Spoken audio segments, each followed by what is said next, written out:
Olá, minhas irmãs, meus irmãos, sejam todos bem-vindos ao nosso canal para o estudo de mais uma questão do Livro dos Espíritos. Que Jesus, nosso mestre e amigo, nos abençoe, nos ilumine e nos ampare hoje e sempre. Nós estamos na parte terceira, que trata das leis morais, no capítulo 8 da Lei do Progresso, e o tema que estudaremos hoje é a influência do Espiritismo no progresso. Eu sou Luísa e fico feliz em tê-los aqui para estudarmos juntos. A questão de hoje é a de número 798. Allan Kardec pergunta aos espíritos superiores: o Espiritismo se tornará crença comum ou ficará sendo partilhado como crença apenas por algumas pessoas? E eles respondem: certamente que se tornará crença geral e marcará nova era na história da humanidade, porque está na natureza e chegou o tempo em que ocupará lugar entre os conhecimentos humanos. Terá, no entanto, que sustentar grandes lutas, mais contra o interesse do que contra a convicção, porquanto não há como dissimular a existência de pessoas interessadas em combatê-lo, umas por amor próprio, outras por causas inteiramente materiais. Porém, como virão a ficar insulados, seus contraditores se sentirão forçados a pensar como os demais, sob pena de se tornarem ridículos. Nota de Allan Kardec. As ideias só com o tempo se transformam, nunca de súbito. De geração em geração, elas se enfraquecem e acabam por desaparecer paulatinamente com os que a professavam, os quais vêm a ser substituídos por outros indivíduos imbuídos de novos princípios, como sucede com as ideias políticas. Vede o paganismo. Não há hoje mais quem professe as ideias religiosas dos tempos pagãos. Todavia, muitos séculos após o advento do cristianismo, delas ainda restavam vestígios que somente a completa renovação das raças conseguiu apagar. Assim será com o Espiritismo.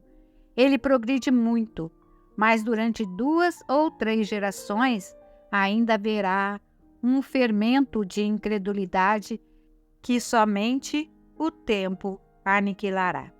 Sua marcha, porém, será mais célere que a do cristianismo, porque o próprio cristianismo é quem lhe abre o caminho e serve de apoio. O cristianismo tinha que destruir, o espiritismo só tem que edificar. Miramês, na obra A Filosofia Espírita, no volume 16, comenta essa questão. Ele dá o título de Espiritismo e Progresso.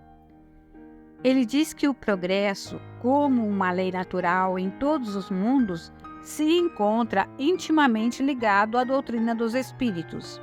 O espiritismo nada mais é do que uma feição divina do progresso, a trazer para a humanidade o segredo da vida e a própria felicidade. Convém que todas as criaturas da Terra, principalmente as que começam a acordar do sono da ignorância, observem as leis naturais e vejam que o Espiritismo reflete perfeitamente o cristianismo, desdobrando conhecimentos e trazendo para os povos o consolo e a instrução, forças essas que libertam todas as criaturas das paixões inferiores. A doutrina dos espíritos certamente que se tornará a crença comum de todos os povos por refletir com realismo e perfeição os mesmos preceitos de Jesus. Ainda mais, o seu progresso é mais rápido do que foi o cristianismo, por ter vindo em época diferente, onde a própria ciência o ajuda pelas suas descobertas. Ela terá que sustentar muitas lutas, pois será injuriada, distorcida e perseguida, por vezes até por alguns dos seus profitentes, que desconhecem a caridade e o amor. Porém, ela vencerá todos eles porque se encontra assentada na lei natural do amor. O Espiritismo espalha por toda parte a fraternidade. Mesmo que toda a humanidade queira deturpar essa doutrina de luz, não o conseguirá, porque ela não é dos homens. É acionada pelos agentes de Deus e é por ordem dele que ela serve de ar espiritual para que se lhe respire. É o ar moral, que igualmente inspira a ciência para que a fé não seja prejudicada. O Espiritismo também obedece ao tempo para a devida maturação, e foi o que aconteceu. Enquanto o cristianismo gastou quase 2000 anos para percorrer o mundo, a doutrina dos Espíritos, revivendo Jesus, faz essa viagem em menos de 200 anos, usando os meios que a própria ciência, na força do progresso, mostra ao mundo. O primeiro, como diz o Livro dos Espíritos, precisou primeiro destruir, enquanto o segundo só edificar. As perseguições, no princípio, foram muitas e Jesus havia predito, anotado por João no capítulo 16, versículo 3. Isto farão porque não conhecem o Pai nem a mim. As perseguições à doutrina espírita existem porque os contraditores desconhecem os seus objetivos, que vêm pela força do amor ajudar a eles mesmos.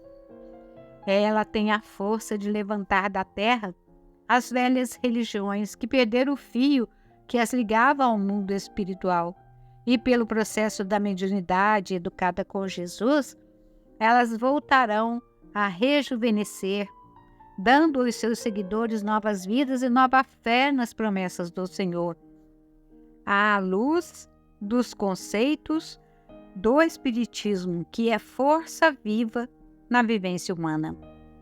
Jesus sempre foi ofendido, mas a sua posição não é de se ofender. Quem revidava os insultos em seu nome estava em situação pior que os detratores, porque os primeiros não conheciam a verdade, enquanto os segundos sabiam da força do perdão, quando a caridade e o amor servem de instrumento para acender a luz da fraternidade. Abracemos o progresso, mas usemos a razão para saber de onde ele vem, se Jesus está verdadeiramente o orientando. Lembremo-nos de que o Mestre está sempre com Deus.